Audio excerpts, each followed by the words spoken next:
Que alegria podermos participar de um momento de ordenação, de posse de oficiais da vida da igreja.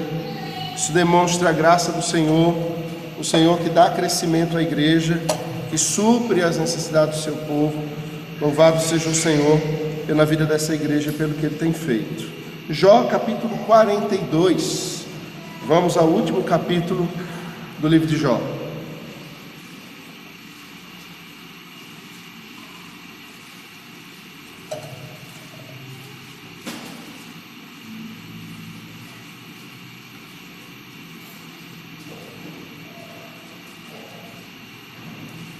Jó, capítulo 42.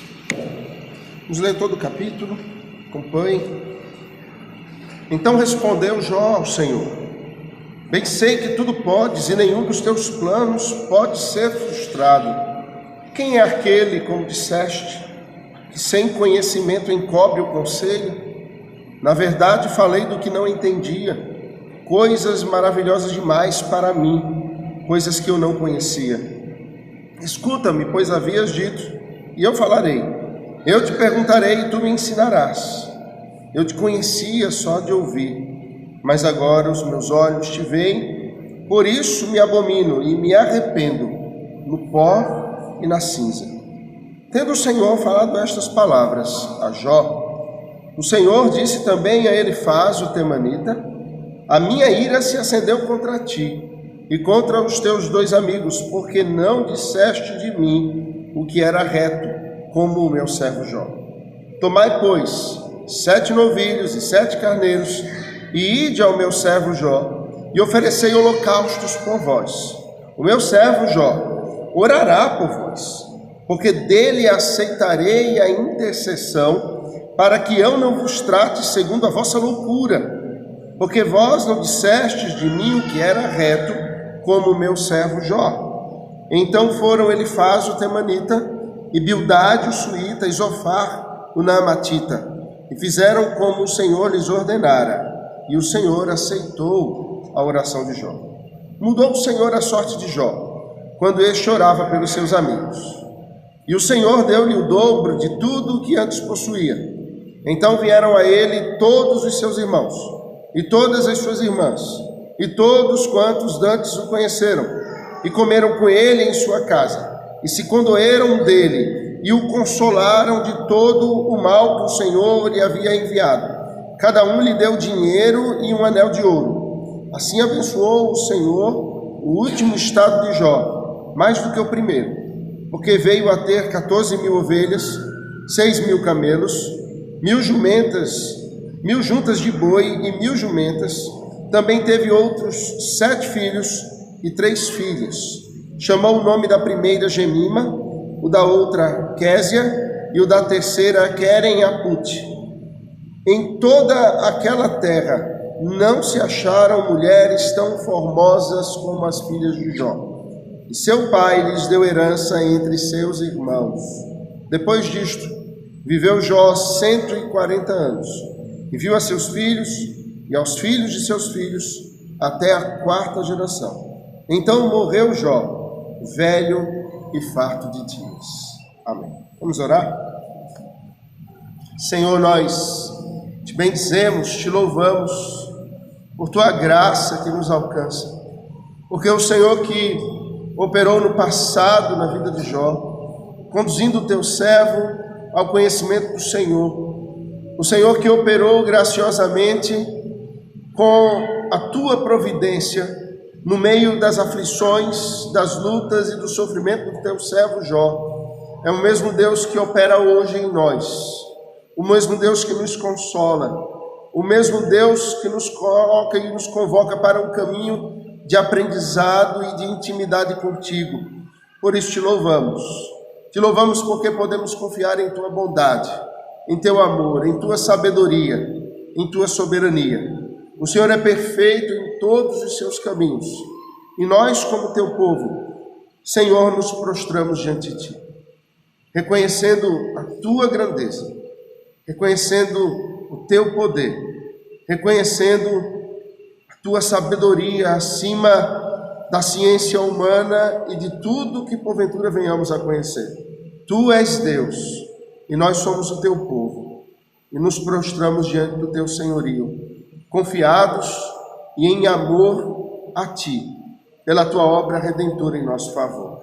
Em nome de Jesus. Amém. O livro de Jó, ele particularmente instiga a minha imaginação. Esse livro tem, por exemplo, a primeira descrição histórica, ou a primeira descrição em qualquer registro de qualquer povo e em qualquer língua de uma tempestade. Jó descreve a formação das nuvens, como essa tempestade vem, a chuva caindo, e nenhum outro livro escrito por seres humanos antes do livro de Jó a tal descrição. Tem a descrição, por exemplo, da mineração, da indústria da mineração. Isso já na época dos patriarcas. O livro fala de Uz, um lugar que a gente não sabe exatamente onde fica, provavelmente ao norte de Canaã. Fala de pessoas como Elifaz, o temanita, Bildade, o suíta, Isofar, o namatita, que se encontram com ele, que são seus amigos provavelmente de longa data, como ele os conhecera, talvez nos seus comércios, talvez no congresso da editora Fiel. Mas eles se conheceram e aqueles homens ouvem falar das suas lutas e se encontram com ele.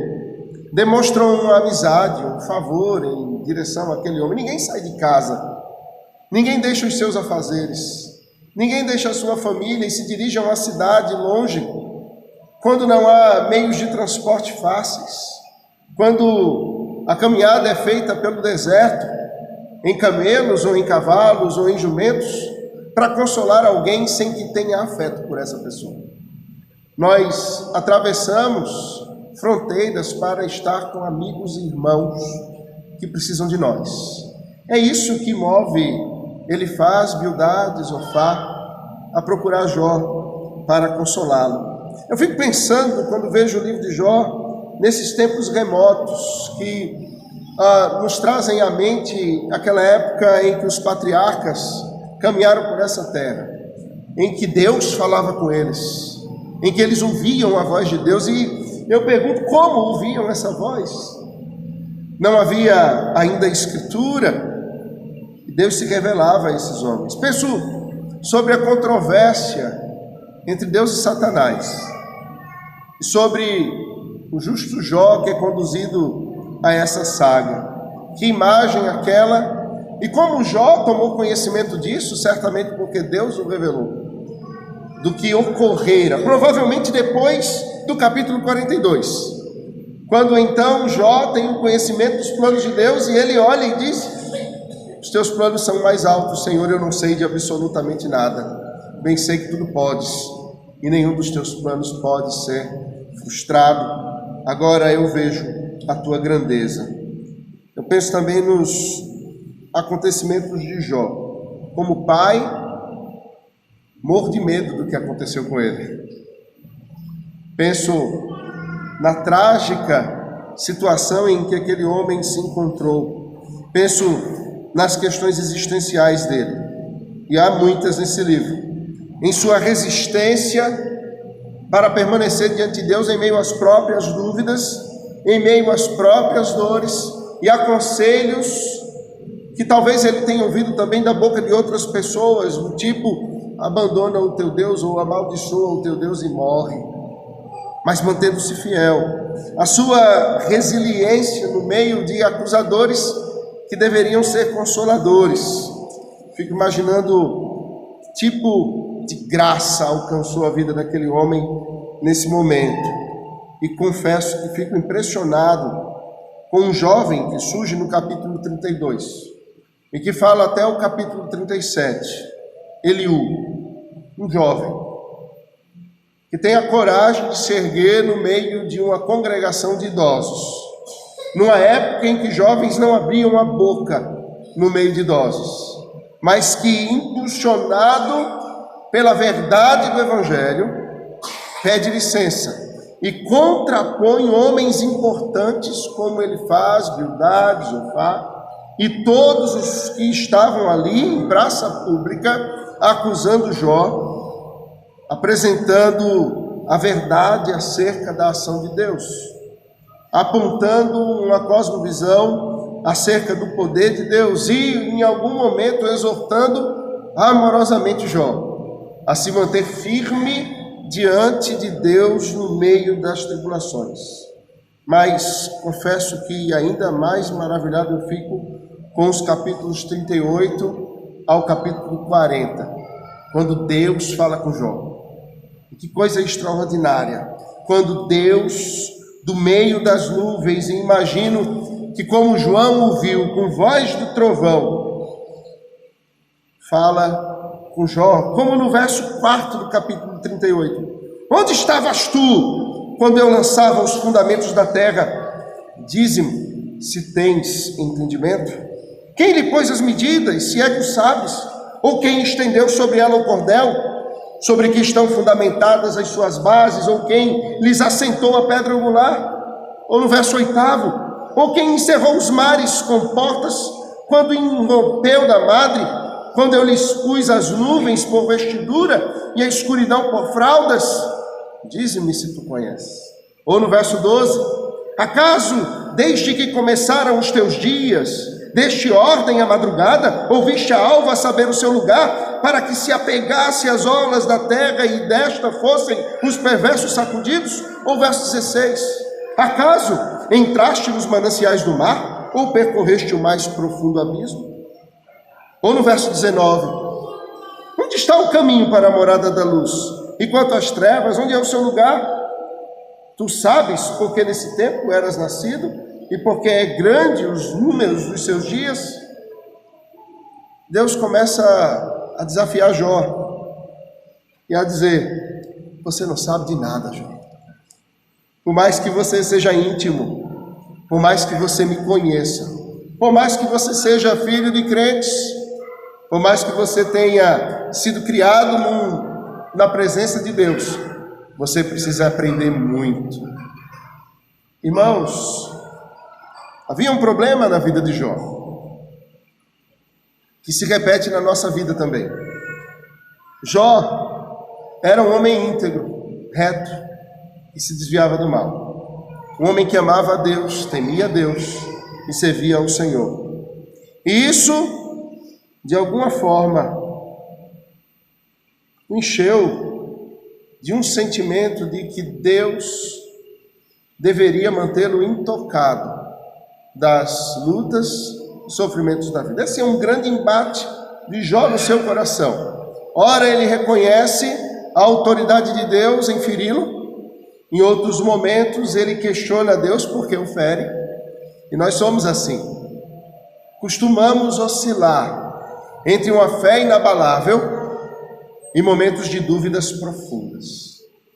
Nós precisamos reconhecer isso. Em algum momento estamos firmados na rocha, nos sentimos seres inabaláveis porque confiamos no Senhor. Mas em algum momento a unha nos encrava e nós nos enchemos de dúvidas diante de Deus e questionamos por que Deus age assim. Se nós de fato somos seus servos, por que Ele não nos protege? Há um outro aspecto. Jó se comparava com os maus. E perceba que essa é a tônica dos crentes. Se compararem com os ímpios e dizerem assim: Senhor, mas eu sou teu servo. Davi faz isso. Os filhos de Asaf fazem isso. E questionam por que Deus abençoa os ímpios e permite que os justos sofram. Nós nos questionamos essas coisas e Jó passa grande parte dos seus discursos em debate com os seus amigos. Ele faz Bildad de Zofar, apresentando essa realidade. Os ímpios, eles sofrem e eu, seu justo, não deveria sofrer. Essa também é a compreensão dos seus amigos que dizem: Jó, se os ímpios sofrem e os justos não podem sofrer, e você está sofrendo, logo você é um ímpio. Mas Jó sabia no seu coração a quem ele servia. ele tinha uma confissão de fé, e ele era íntimo de Deus, e ele sabia que por mais pecador que fosse, o seu Redentor era vivo, e portanto ele era justificado nesse seu Redentor. O terceiro aspecto que também nos alcança, ele achava que Deus o havia abandonado. Nós vimos isso no meio do seu discurso nessa manhã, no capítulo 19, em algum momento ele se sentindo extremamente só, mesmo que por um instante, porque logo mais ele se lembra do Redentor, e ele se enche, agora não mais de um desejo de ser restaurado nessa vida, mas ele se enche da esperança da ressurreição do corpo no dia do seu Redentor, e se enche de uma emoção de saudade de Deus, não saudade dos seus bens, não saudade dos seus filhos, não saudade da sua esposa que o abandonara, mas desejo de estar com Deus e saudade de ter intimidade com Ele. Deus estava silencioso, sim, mas Deus estava presente. Mas muitas vezes, irmãos, nós nos questionamos: onde está Deus? Aonde Deus está no meio do sofrimento? E julgamos que muitas vezes Ele nos abandonou. E de fato, como vimos nessa manhã, só um homem justo e servo de Deus, realmente justo em todos os seus caminhos, foi abandonado, e este é o próprio Filho de Deus. Só ele foi, de fato, abandonado pelo Pai, na cruz, porque isso fazia parte do juízo que estava sendo lançado sobre ele, e da justiça e justificação que nos seriam outorgadas. Diante dessas questões todas, da sua autojustiça, da sua comparação com os ímpios, julgando-se ele digno de ser abençoado e não de sofrer, diante desse sentimento que ia e vinha de abandono, diante dessas questões, após uma longa caminhada que, como dissemos antes, não podemos determinar quanto tempo durou, quantos meses duraram essa luta de Jó, mas há uma longa caminhada de perdas, de sofrimento, de enfermidades, de abandono da família, de irmãos, irmãs e amigos e parentes, de falsas acusações dos seus amigos e do povo que ele havia julgado no passado. Jó chega às respostas que refrigeraram a sua alma em definitivo nesse capítulo 42. Eu quero olhar para esse texto pensando com você algumas coisas, algumas respostas. Então respondeu Jó ao Senhor: bem sei que tudo podes. Primeira resposta no topo do sofrimento humano é que Deus pode todas as coisas. Deus pode nos curar. Deus pode nos enfermar. O Senhor que nos tirou das trevas e nos transportou para o reino do Filho do seu amor, Ele é o Senhor e dono da nossa vida. E Ele pode fazer, como Senhor e dono da nossa vida, o que Ele bem entender, porque Ele é o Senhor e nós somos seus servos. O Senhor pode, porque Ele é majestoso e Ele é soberano sobre tudo e sobre todos. As narrativas e os monólogos do livro de Jó demonstram que esse personagem e nós mesmos somos conduzidos a isso.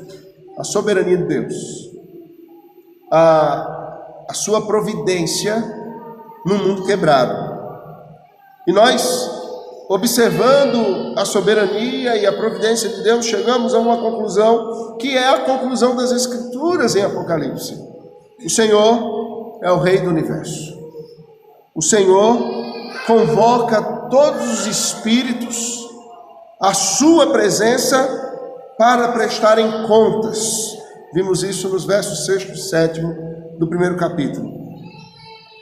O Senhor tem os seus olhos sobre a terra e todos estão no escrutínio dos olhos de Deus. O Senhor reina sobre todos os eventos bons. Ele ordena todos os eventos bons, mas ele também reina sobre todos os eventos maus. E ele ordena todos os eventos maus. Isso é difícil. E por que é tão difícil? Há teologias que querem negar isso, como a do teísmo aberto. A teologia do teísmo aberto anuncia que Deus é soberano, mas que ele abandonou a terra e deixou as pessoas viverem do jeito que elas quisessem. As Escrituras nos dizem que o Senhor conhece todos os nossos dias, Ele os escreveu e determinou todos, que não há um fio de cabelo da nossa cabeça que caia sem a ordem dEle. Os eventos estão nas suas mãos, e Jó é conduzido nessa caminhada de dor, de luta, sendo forjado, sendo tratado por Deus, a compreensão inequívoca de que o Senhor é soberano sobre ele. Irmãos, nós seremos conduzidos a essa compreensão vivencial. Nós não podemos ter essa teologia apenas como um dogma para nós. Nós somos presbiterianos, reformados, e uma das bases da nossa doutrina é essa, a soberania de Deus. Mas não basta ser a base das nossas doutrinas, precisa ser a base da nossa vida. Se o Senhor é soberano, vivamos sob a soberania dele. Isso nos conduz ao descanso, isso nos conduz à confiança, isso nos conduz à obediência, isso nos conduz ao temor.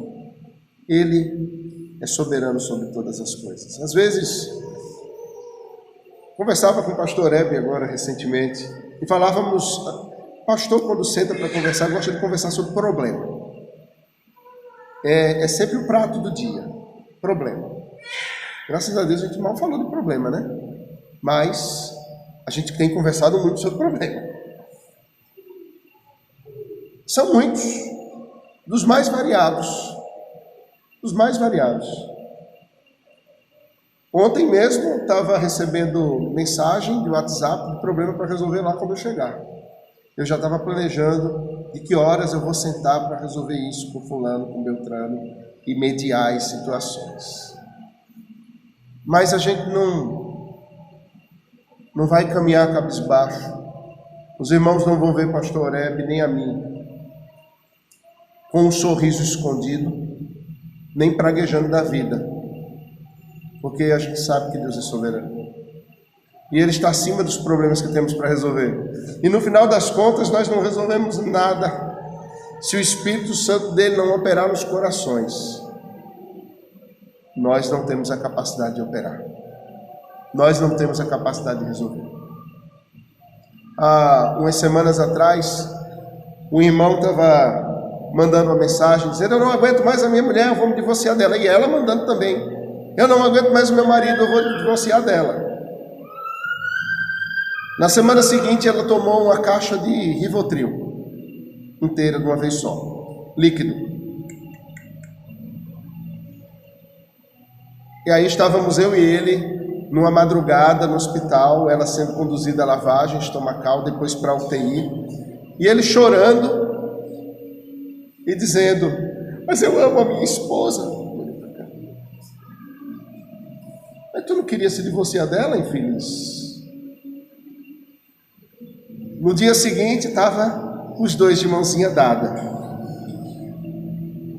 Tu me perdoa, eu te perdoo. Eu olhando para eles assim: e o pastor perde os cabelos. O Senhor opera como quer, do jeito que quer, da forma que quer. E Ele age além da nossa capacidade de agir. Jó entendeu, ele já sabia disso, da soberania de Deus, mas ele não tinha consciência sobre a providência extraordinária de Deus.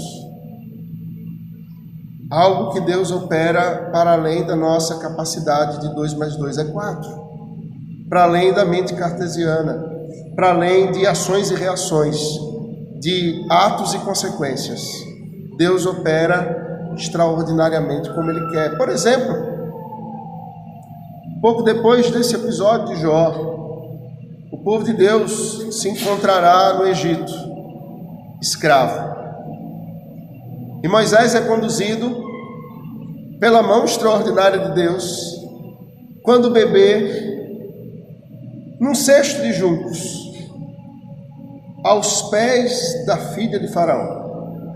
É criado no palácio, fica conhecido como filho da filha de Faraó, se torna um homem poderoso e depois é usado por Deus como redentor do seu povo. Mas no meio daquele episódio de redenção, a gente vê algo que nos assusta. Deus opera e Faraó tem um coração amolecido. E Faraó vai libertar o povo. E lembra o que o texto diz? E Deus endureceu o coração de Faraó para que o povo permanecesse escravo. E vem a segunda praga e acontece. E a terceira, a mesma coisa. E 5 pragas, Faraó tem o coração duro por causa do seu pecado. Outras 5 pragas, Faraó amolece o seu coração. E Deus endurece, dizendo, não é o momento, Faraó. Você vai continuar duro. Até mesmo o convencimento, o amolecimento do coração, a dureza do coração dos ímpios, está nas mãos do Senhor. É Ele quem faz. Que mistério, não é? Que coisa. Por que o Congresso Nacional é como é? Por que o Senado é como é? Por que o mundo é como é? Por que Biden venceu Trump? Por que o porquinho da Índia? Ele governa a Coreia do Norte. Por quê? Porque Deus é Deus. E Ele coloca as pessoas onde Ele quer. E Ele faz do jeito que Ele quer. E Ele está conduzindo todas as coisas para um fim, em que todos os olhos verão o seu Filho, em que todo joelho se dobrará diante do seu Filho, e toda língua confessará que o seu Filho é o Senhor. Esse é o fato.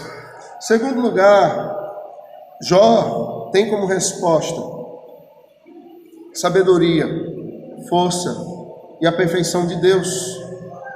Nenhum dos teus planos pode ser frustrado. O Senhor tem todo o conhecimento, todo o conselho. Jó reconhece que ele não conhecia as coisas profundamente, então ele diz, na verdade, falei do que não entendia, coisas maravilhosas demais para mim, coisas que eu não conhecia. Irmãos, tem coisas que são maravilhosas demais para nós. Tem coisas que são altas demais para nós.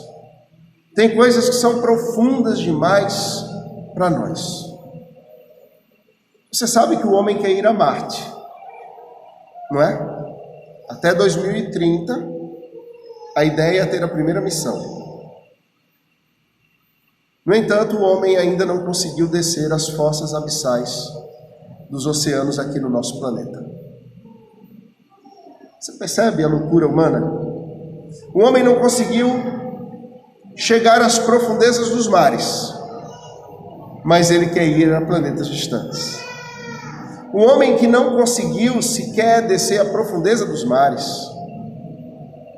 esse homem é pequeno demais para entender a mente profunda de Deus, para compreender com todos os detalhes o plano de Deus.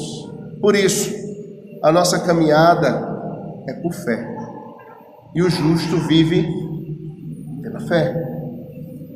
Se, irmãos, o Senhor nos revelasse todos os detalhes dos seus planos, nós não precisaríamos de fé. Nós caminharíamos apenas pela razão. Mas o Senhor nos dá uma razão que nos conduz a um fato. Deus é Deus e nós somos homens. Ele é poderoso e nós somos fracos. Nos prostremos diante do Senhor. Jó percebe isso e ele confessa. E nós precisamos em algum momento, irmãos, descer da nossa impressão de que nós somos bons conhecedores da palavra, de que nós conhecemos a Deus como deveríamos, de que nós temos todas as respostas. Vamos descer dessa utopia e vamos pisar na realidade para reconhecer que nós não sabemos de nada. Nós só precisamos saber de uma coisa: o Senhor criou os céus e a terra. Ele nos deu o seu Filho, o Redentor das nossas almas. Ele é poderoso e soberano sobre todas as coisas. As Escrituras são a sua palavra, que nos revelam como devemos viver. Vivamos, pois, por essa verdade, que é a única, absoluta verdade, e então nós caminharemos bem. Fora disso, as pessoas começam a especular. Elas começam a criar doutrinas que se tornam heresias. Elas começam a fugir da verdade de Deus e criam uma forma, um Deus diferente, uma religião completamente diferente para viver. É muito interessante porque nesses tempos nós temos recebido muita gente nova na igreja. Na nossa igreja vem gente de todo lugar. Alguns são crentes há muito tempo. E alguns com quem eu converso, crentes há muito tempo. Pasmem, alguns de igrejas presbiterianas. Eu percebo que eles vivem um outro evangelho e servem a um outro Deus, que não é o Deus da Bíblia, que não é o Deus a quem eu sirvo. Não são poucos aqueles que, passado um tempo na igreja e ouvindo sermões e ouvindo estudos e sendo conduzidos a algumas verdades, vêm conversar dizendo assim: mas pastor, eu nunca ouvi isso, eu nunca ouvi falar sobre isso, mas eu estou na igreja, meu pai era presbítero, eu estou na igreja desde pequenininho, como eu nunca ouvi falar sobre isso? Digo, porque a igreja falhou e você também. Porque a igreja falhou ao não ensinar e você falhou a não ser um crente beriano, que examinava tudo nas Escrituras e buscava profundidade no Senhor. Esse é um fato. O Senhor, Ele está chamando os seus servos para uma caminhada diferente, chamando a mim e a você para uma caminhada diferente. Está nos chamando, irmãos, para conhecê-lo melhor, para ter mais intimidade com Ele, para reconhecer sua soberania, sabedoria, força, perfeição, reconhecer que precisamos mergulhar mais, que precisamos nos aprofundar mais, que precisamos buscá-lo mais, que precisamos ir adiante, que nós somos tremendamente limitados e o Senhor tem nos chamado a uma nova vida. Você já se viu de alguma forma acomodado com o que Deus lhe deu? Ou com o tipo de vida espiritual que você tem tido? Eu imagino que Jó talvez estivesse assim: sou justo, íntegro, reto, me desvio do mal, Deus me abençoa, pronto. Vou para a igreja domingo de manhã e de noite, vou na reunião de oração, assisto os vídeos da Simone Quaresma, pensa, está tudo certo. Mas não é isso. Deus está despertando servos e servas nesse tempo, como despertou Jó, para uma caminhada diferente, onde nós somos levados a reconhecer o Senhor, a reconhecer que precisamos da sua revelação, que somos totalmente dependentes dele e que só a sua palavra e o seu conselho podem nos guiar. Dessa maneira nós seremos levados, irmãos, a temer a Deus e a amá-lo, porque nós amamos, como já dissemos, o que tememos e tememos o que amamos. E aí é onde está o nosso coração. O fato é que conhecemos a Deus, mas tememos muitas coisas. Conhecemos a Deus, mas amamos muitas outras coisas. E o Senhor é um Deus zeloso a nosso respeito. Vá, por exemplo, para uma ilustração desse zelo de Deus ao texto de Tiago, no capítulo 4. Epístola de Tiago, capítulo 4. Esse texto aqui é escrito para crentes, tá? É para a igreja. Não é para os ímpios, não. É para a igreja. E a partir do verso 1 do capítulo 4, Tiago diz assim: de onde procedem guerras e contendas que há entre vós? De onde senão dos prazeres que militam na vossa carne? É para crente. Cobiçais e nada tendes, matais e invejais e nada podeis obter, viveis a lutar e a fazer guerras, nada tendes porque não pedis, Pedis e não recebeis, porque pedis mal para esbanjares em vossos prazeres. Agora ele continua: infiéis, não compreendeis que a amizade do mundo é inimiga de Deus? Aquele, pois, que quiser ser amigo do mundo, constitui-se inimigo de Deus. Ou supondes que em vão afirma as Escrituras? Veja que coisa: é com ciúme que por nós anseia o Espírito que ele fez habitar em nós. Até aqui. O zelo do Senhor é o zelo que se manifesta com a exigência de exclusividade. Por isso o texto diz que o Espírito tem ciúme de nós. Demonstra a necessidade de exclusividade. O texto fala de uma luta na alma, de uma luta por causa de prazeres que militam na carne, mas de uma necessidade de nos conduzirmos ao Senhor, dependendo dele. Esse tempo é um tempo em que o Senhor, assim como convocou Jó, tem nos convocado a nos aprofundarmos mais nele, na sua palavra, para vivermos de maneira piedosa. E o Senhor fará isso, irmãos, nos conduzindo à dependência dele. E a forma como ele conduz essa verdade no nosso coração é pelo sofrimento.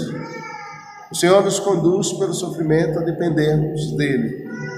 Essa é a lição. Ou pelo sofrimento dos outros que acompanhamos, ou pelo nosso próprio sofrimento, ou por observarmos o sofrimento dos servos de Deus que se conduziram piedosamente. Imagino que por isso Spurgeon lia o livro de John Foxe, o livro dos mártires, uma vez por ano, para não precisar sofrer, para aprender com o sofrimento. Então vamos fazer o seguinte: vamos comprar um livro de John Foxe, o livro dos mártires, para todo mundo aqui, para ninguém precisar sofrer, pastor, porque a gente aprende com o sofrimento dos mártires da igreja. Minhas filhas liam esse livro esse ano, e uma delas estava com o olho arregalado assim, disse: papai, disse: o que foi? Disse: eu acabei de ler um negócio aqui terrível. Disse: foi o que foi, filha? Ela deu um relato de um menino, ainda no Império Romano, crente, que em praça pública vê um soldado sendo espancado, e ele prega o evangelho para aquele soldado. E quando ele prega o evangelho para aquele soldado, então os algozes daquele soldado chegam para eles: quem lhe ensinou isso? Ele disse: minha mãe. Eles vão à casa, pegam a mãe daquele menino, trazem na praça pública, pegam o menino e cortam a cabeça da criança. Olham para ela e diz: para que todos saibam, quem ensinar isso aos filhos está conduzindo eles à morte. É esse tipo de coisa que tem no livro de John Foxe. Então, censura livre, tá? Leia para os seus filhos, eles já vão aprendendo a caminhada da igreja, como é regada a sangue.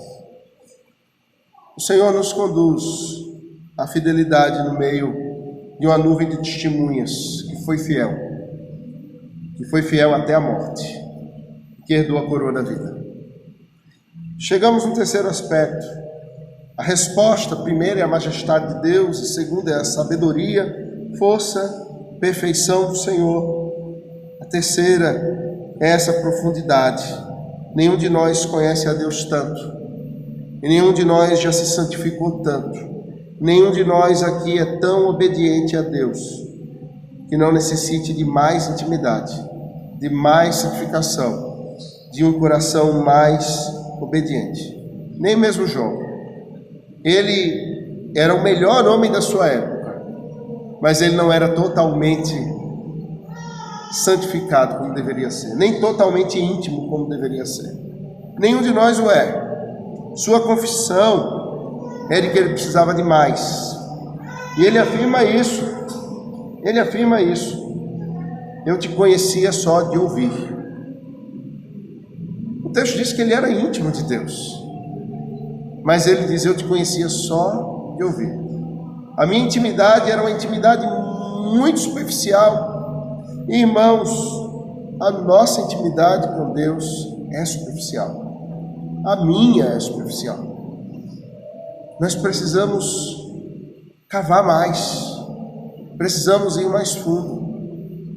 É interessante, um homem fez isso, Enoque. O texto bíblico, lá em Gênesis, diz que Enoque viveu 365 anos e andou com Deus. O texto está dizendo que ele buscou a Deus ano a ano e mais profundamente a cada ano. Foram 365 anos buscando a Deus. Bom, nenhum de nós viverá 365 anos, mas temos 365 dias, se Deus quiser, para buscarmos a Deus. O texto diz que após caminhar com Deus 365 anos, Enoque se tornou tão íntimo de Deus, ele conheceu Deus tão de perto, que ele deixou de ser Enoque. O texto diz que ele já não era. Enoque deixou de ser quem ele era. Ele foi transformado, absorvido, ele foi envolvido pelos atributos de Deus, e ele deixou de se parecer com ele mesmo. E ele se pareceu tanto com Deus, que Deus o tomou para si. Sério. O problema, irmãos, é que Jó se parecia muito com ele mesmo. Eu me pareço muito comigo mesmo. Você se parece muito com você mesmo. E nós precisamos nos parecer com Cristo. O Senhor estava levando Jó a isso. Quando ele diz, eu te conhecia só de ouvir. E ele diz, agora os meus olhos te veem. É um processo de quem estava ouvindo um som a longe, mas agora está diante de e pode contemplar aquela pessoa, e pode ser refletido nela, e pode imitá-la, e pode se parecer com ela. Agora mais quebrantado, e sendo levado à santidade, tendo mais amor, ele é conduzido à obediência, e Jó descobre que ele poderia amar mais, que ele poderia servir mais, que ele poderia conhecer mais. E aí ele chega no verso 6. Eu me abomino, eu me arrependo no pó e na cinza. De quê?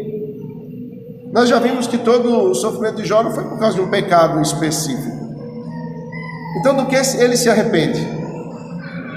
Ele se arrepende de não ter conhecido mais a Deus antes, de não ter tido mais intimidade antes, de não ter buscado o Senhor mais profundamente antes, de não ter se deleitado no Senhor mais antes, de não ter caminhado na direção de Deus para estar na sua presença antes. Ele se arrepende, ele reconhece que ele não conhecia a Deus como deveria. E no meio do seu arrependimento, então, ele é levado agora ao momento que Deus, ao ápice do que Deus havia preparado para ele. Agora ele estava no lugar que Deus queria. Jó abandonou o seu discurso de autojustiça. Jó abandonou o seu discurso de que ele era fiel. Jó abandonou a sua comparação com os ímpios. Jó abandonou a dor por causa da acusação dos amigos. Jó abandonou o sentimento de solidão. Ele se esqueceu das suas feridas, da sua purulência. Jó se esqueceu da mulher que o abandonou, porque a grandeza de Deus envolvia tudo isso e não havia espaço para mais nada. E agora Deus começa a tratar. Agora o texto muda e volta à forma como iniciou. O livro de Jó é um livro poético, mas inicia em prosa e continua em poesia até o verso 6 do capítulo 42, quando volta para a prosa do mesmo jeito que começou, como Deus dizendo assim: agora você está na minha presença e você está pronto para viver algo muito mais profundo do que você viveu antes. E o texto agora compara a situação de Jó à situação anterior, com a situação atual. O interessante é que quando Jó reconhece que ele não era tão crente como as pessoas julgavam que ele era, que ele não era tão crente como ele mesmo achava que ele era, e que ele precisava de mais intimidade com Deus, quando ele diz essas palavras, então o Deus do céu, que permanecer em silêncio até o capítulo 38, e que falara com ele até o capítulo 40, agora volta a falar. Só que não dirige a palavra a Jó, agora dirige a palavra a Elifaz. Dirige a palavra a ele, dizendo que aqueles homens cheios de justiça, de boas intenções, haviam eles sim pecado. E ele ordena aqueles 3 homens, a Elifaz, Bildade e Zofar, que tomem ovilhos e vão até Jó, pedindo para que Jó sirva como sacerdote e interceda por eles. Irmãos, a maior dor enfrentada por Jó foi em meio às acusações desses homens. A pior coisa que pode existir é os amigos se transformarem em inimigos. É as pessoas em quem confiávamos, de repente se voltarem contra nós. E a maior parte do livro foi só isso. Esses 3 homens acusando Jó injustamente. Deus estava vendo tudo. Nós vimos no sermão de hoje de manhã, Jó faz uma advertência a ele, dizendo: Deus está vendo o que vocês estão fazendo. Parem com isso, eu preciso de vocês.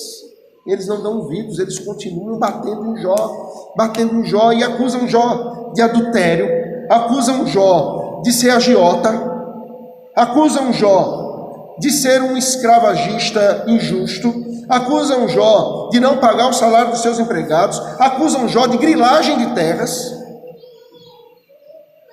Eles chamam Jó quase de um senador, deputado federal. Acusam ele de todo tipo de coisas que a gente só vê em Brasília.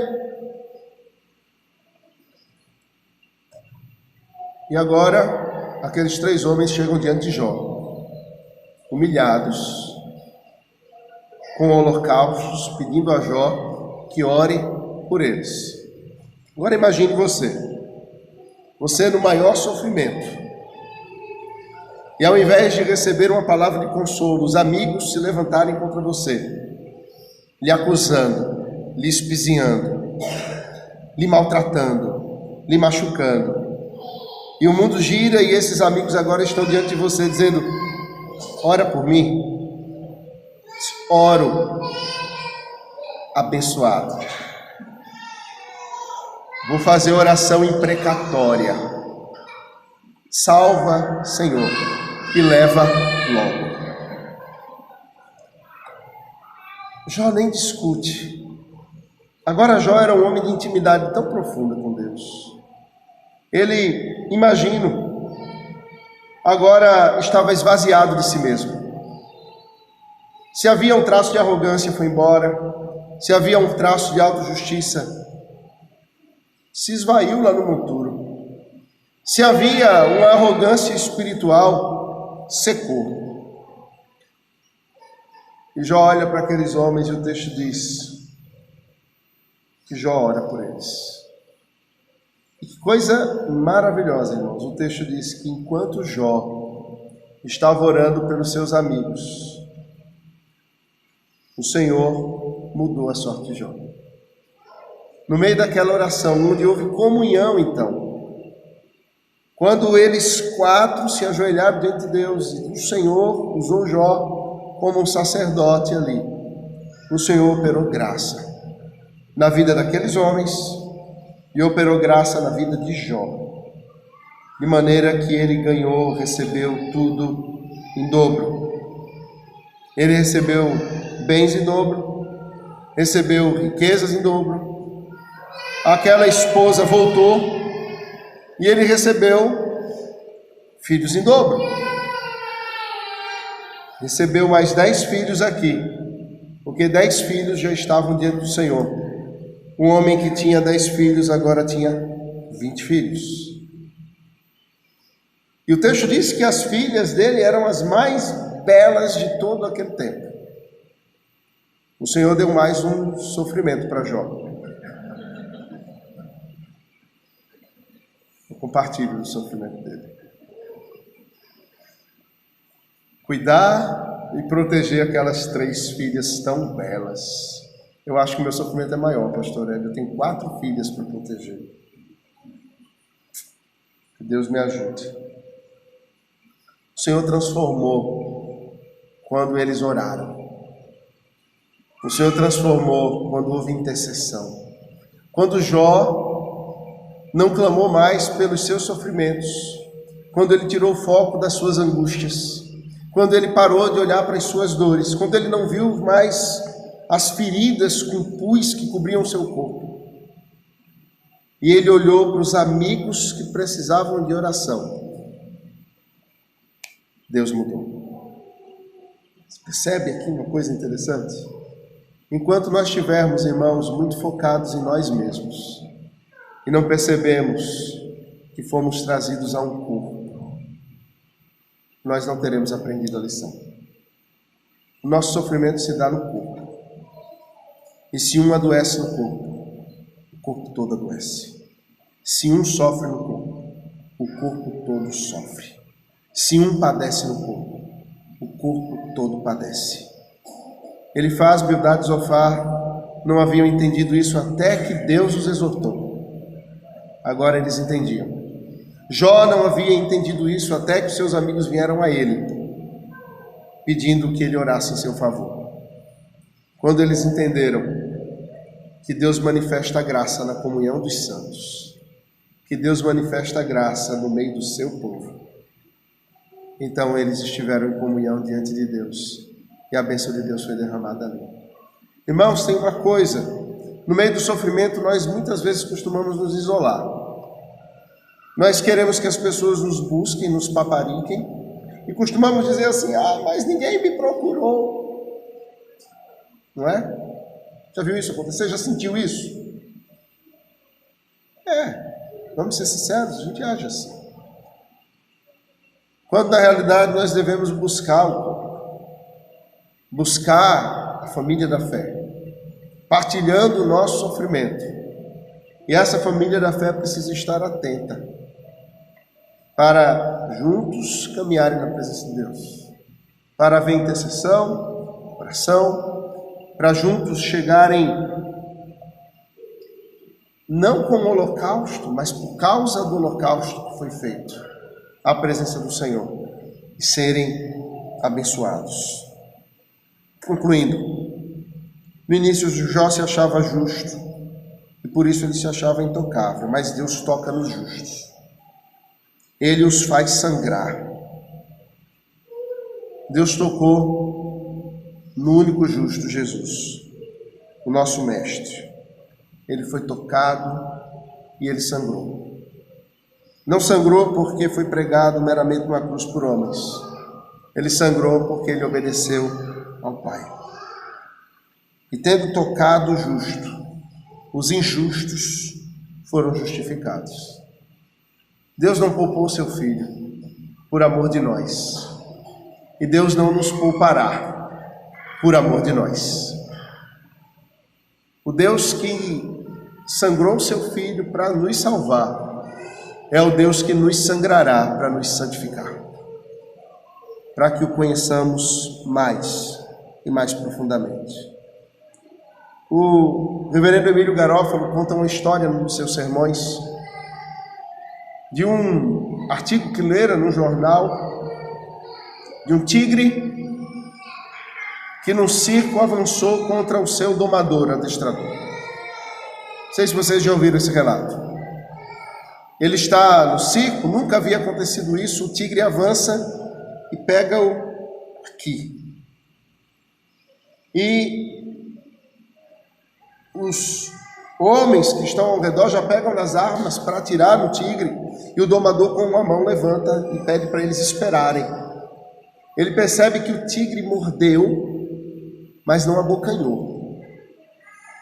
A ferida se faz, ele é levado para o hospital, e no hospital os exames são feitos, e quando os exames são feitos, se percebe que ele havia tido uma pressão sanguínea altíssima, poucos momentos antes dele chegar no hospital, e que aquela pressão havia sido desafogada com a mordida daquele tigre que fez sangrar. Percebe como a gente não entende nada? Deus usou um tigre que morde o pescoço de um homem para impedir que aquele homem morra.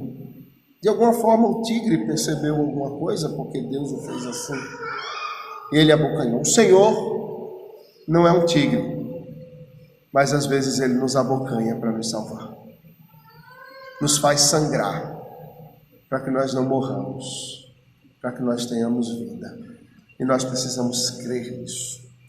Jó se comparava com os ímpios e se achava mais justo que eles, que o seu sofrimento, portanto, era injusto.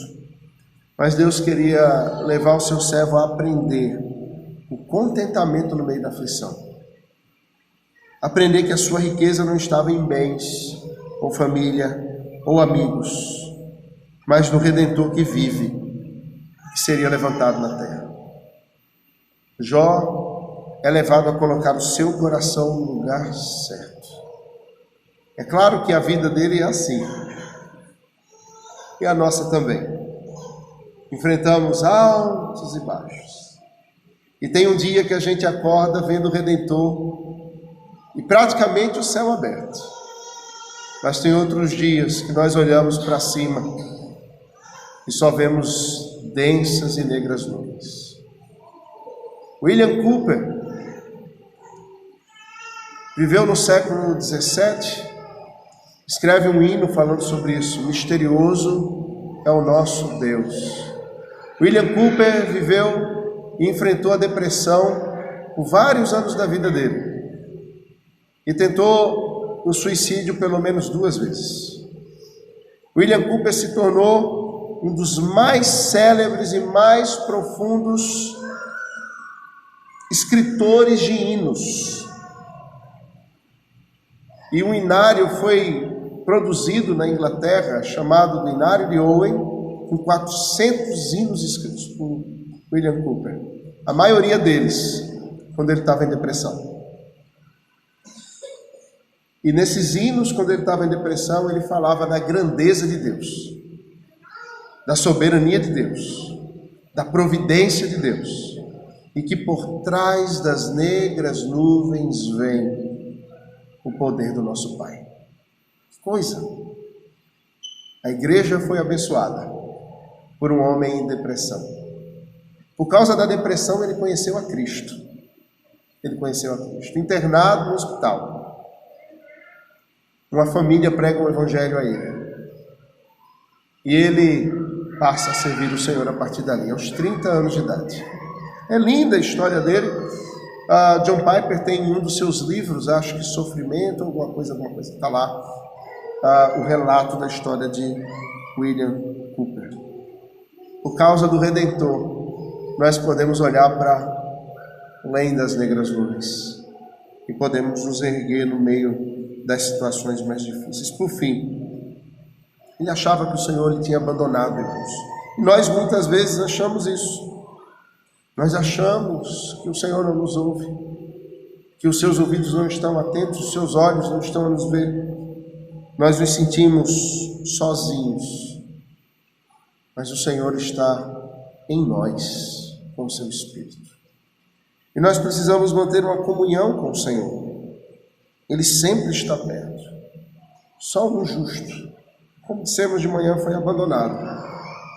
O nosso Mestre Jesus.